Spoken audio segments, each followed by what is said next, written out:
Tolong bujuk saya supaya sholat. Puasa saya lakukan, semua saya lakukan kecuali sholat. Membujuk Pak Sujiwo Tejo untuk sholat kayaknya sulit ya. Karena membujuk orang yang tidak tahu itu masih punya potensi kita untuk dia mau, atau membujuk orang yang tidak mau.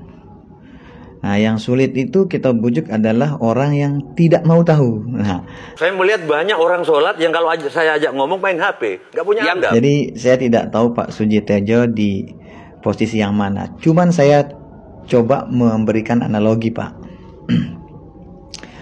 Sebagai seorang yang budayawan yang sangat memperhatikan adab dan tata krama, sampai-sampai Pak Sujiwo Tejo bilang ada orang sholat tapi orang bicara dia main HP, atau ada orang yang sedang mendengar orang berpendapat atau di rapat yang main HP, itu adalah orang yang tidak beretika.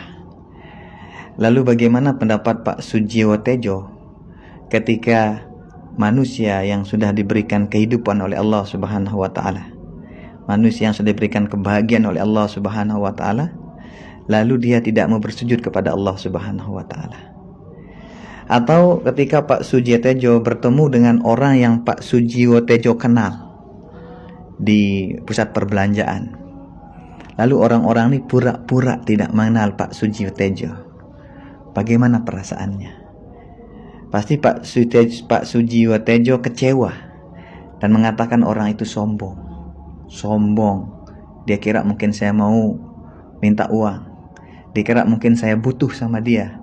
Pak Sujiwo Tejo pasti bilang gitu. Dan tahukah Bapak, kesombongan yang tertinggi adalah kesombongan seorang hamba yang tidak mau menghambakan dirinya kepada Sang Pencipta.